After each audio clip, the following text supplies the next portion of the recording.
4 of the 6 declared candidates seeking the Republican nomination for the 6th District U.S. Congressional seat currently held by 13-term Congressman Bob Goodlatte introduced themselves to the press at the Stonebridge Center in Natural Bridge Station, Virginia. 3 of the candidates are newcomers to politics. Small business owner Catherine Lewis. We are here to serve the people, not ourselves or political agendas or anything like that. And I just think that's really important that we stay focused on the needs and wants of the people and not our own personal opinions and our own needs. Physician Chan Park. I've had my concealed carry permit for about 10 years. I'm supposed to go if the time is, if we can get the timing right, with one of my patients bow hunting soon. So I think my street cred for rural Republican Virginia is pretty good. My practice is in Ridgeway in Henry County, and I have a residence there and in Roanoke, and I'm registered to vote in Roanoke. And Harrisonburg-based attorney Ed Justo. I'm a lawyer in Harrisonburg, Virginia. I studied law. I practice various areas of federal practice, including administrative law. 2 of the more well-known candidates, Rockingham County Circuit Court Clerk Chaz Haywood and 24th District House of Delegates Representative Ben Klein, were not in attendance due to prior engagements, but they were represented by members of their respective campaigns. National Committee woman to the Republican National Committee for Virginia, Cinthia Dunbar, was the only candidate present with any political background. And one of the big problems that we seem to be facing today is we have become a government of the elected elite by career politicians for the American aristocracy. It seems like what our founding fathers fought so hard to reject, we have readily begun to embrace, and that is titles of nobility and heirs apparent.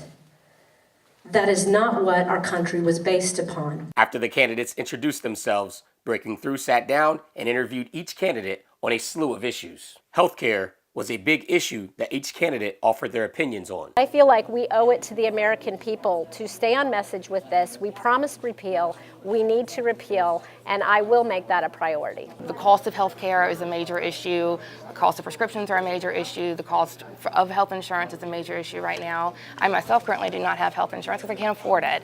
I'm not able to get on my husband's health insurance for quite some time, but I shouldn't have to be married to get health insurance. I mean, that should not be a requirement. But when your premium doubles, almost triples for an average person like myself, I can't afford it. On top of a student loan payment and bills and everything else that we have to, to do to survive, I can't afford to pay $600-700 a month for health insurance. So there are some things from Obamacare that I think need to stay, and there are some things that it needs some work. It definitely does need some work, but just repealing it as a whole is not going to solve the problem at all. When people talk about it, they say repeal and replace, but the replace hasn't been specified with what. And that's where I think I bring a lot of, where I can bring a lot of input, and I have strong opinions about what that replace needs to be. This obsession over repealing and replacing makes no sense. Why don't correct it? And at this point, the best thing we can do is correct it. And there are many things that should be corrected on it. Number one, we should eliminate the subsidies on medical products. Why are we subsidizing pharmaceutical medications that are generic, that are produced outside U.S.? If anything, subsidize the one that is produced here. That way they create more jobs here. Number two, we have to work on a way to make insurance companies more efficient so they can reduce the cost.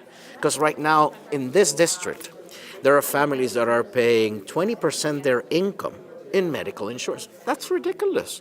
Even life insurance would be a lot cheaper. So, I mean, it would be cheaper to die than to get treated at this point. So I don't think they are working on the right premise. And since I am Republican and I like efficiency as a Republican, I will go there and try to work with the cards we're dealt and arrange it for whatever was created to be efficient. Because after all, many Republicans depend on the system. The only thing is that they don't know it, but then they do.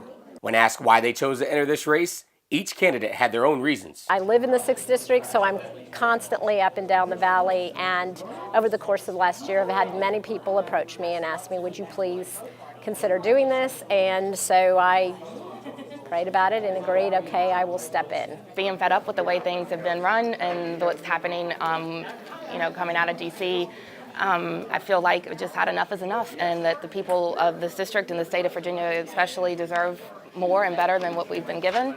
This is a time, whether you're on the left or right politically, I don't see how you could not get involved at some level.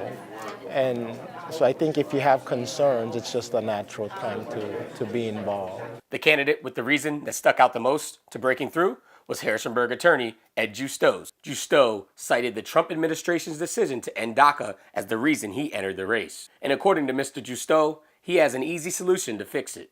They just have to reactivate Section 245I of the Immigration and Nationality Act, alter it to accommodate for the conditions of the DACA, increase the fee or the fine they're required to double, and then provide a 2-year work permit to the people until they can accumulate to pay the fine for entering illegally, which was what 245I stood for, and they can acquire the money, pay the fine, and then become legal residents. But contrary to 245I, I will eliminate the transfer of residence between family members.